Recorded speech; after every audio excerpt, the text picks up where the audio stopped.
4A Studios in Kiev, Metro 2033 brings players to the Moscow subway system to fight for survival in a stark, post-apocalyptic world, with mutant creatures and patched-together weapons. Following a young protagonist leaving his underground home for the first time, it may sound familiar on the surface, but does this thriller dig deep enough to stand on its own?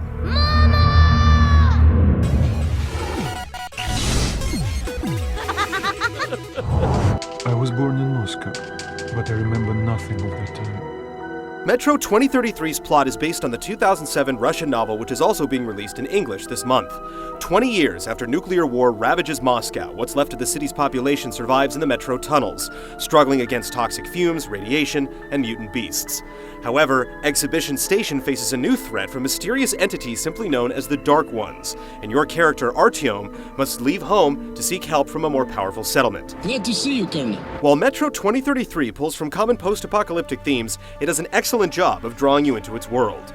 Crowded population centers feel surprisingly lifelike as you eavesdrop on private conversations, observe citizens carrying out their daily lives, and watch children scratch drawings into walls. Introspective journal entries introduce each subchapter, while ghostly imagery and hallucinations serve as vehicles for psychological thrills.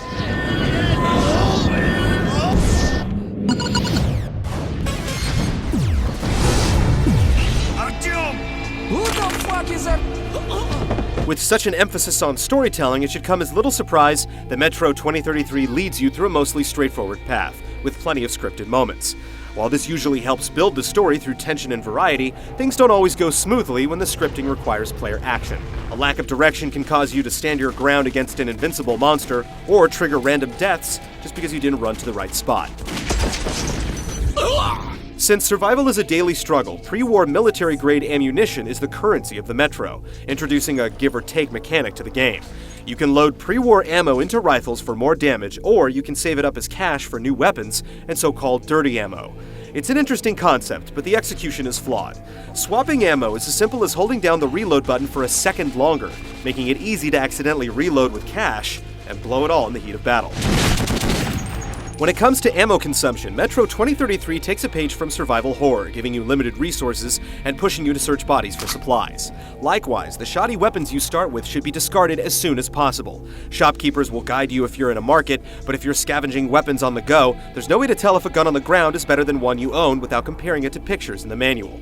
The weapon selection stays mostly within standard parameters with pistols, assault rifles, and shotguns, but there are also pneumatic weapons that gain extra power by pumping up the air pressure, like the arrow-firing Helsing. Metro 2033 takes an average of 8 to 10 hours to complete, with chapters broken into small chunks that make it easy to play in short bursts. There's also an alternate ending for players who pay close attention to the minor choices along the way. Is that a gun in your pocket? Or are you just happy to see me?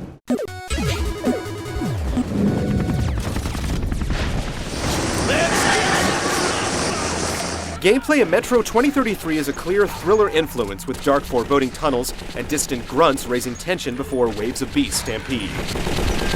Many of the gameplay mechanics reflect a world living on spare parts and borrowed time, as you periodically wind up batteries for your headlamp and don fragile gas masks to survive harsh surface conditions. Human encounters are a strong contrast against the rushing monsters and harrowing chase sequences.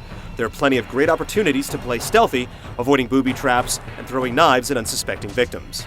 Where the game takes a complete nosedive is with its broken human AI that constantly makes you ask, are they really this stupid? Soldiers are indecisive, running back and forth from cover to cover, often turning their back to you. They fail to properly run away from grenades, stand by unaware as a partner dies next to them, and often seem entirely reluctant to shoot at you. The chaos of soldiers wandering around like mental patients makes it hard to pick out which enemies actually are threats, and the whole experience suffers for it. Thankfully, human encampments don't make up the bulk of the game, and fending off enraged mutants is a more satisfying challenge. However, we never want to relive the gauntlet of exploding snot bubbles near the end of the game.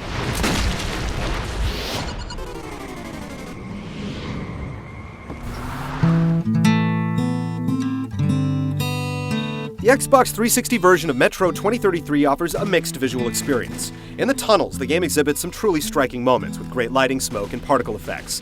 Gas masks appropriately obscure your view with cracks inflicted by enemies, and condensation that builds until you replace the filter. Station citizens are all engaged in subtle, believable behaviors, making cities feel more alive than in most games. Above ground, the flat overcast lighting isn't nearly as impressive. Natural structures like edges of ravines look chunky, and snow textures look very basic. The physics system for dead bodies also has a tendency to act up, resulting in amazing displays of corpse dexterity. For purists, there's an option to play the game in the original Russian, but the English voice acting sounds good and subtitles only cover the main plot, so you'll miss out on the rich background conversation. The soundtrack is dominated by somber acoustic guitars, echoing the bleakness of the game's world and setting a fitting somber tone.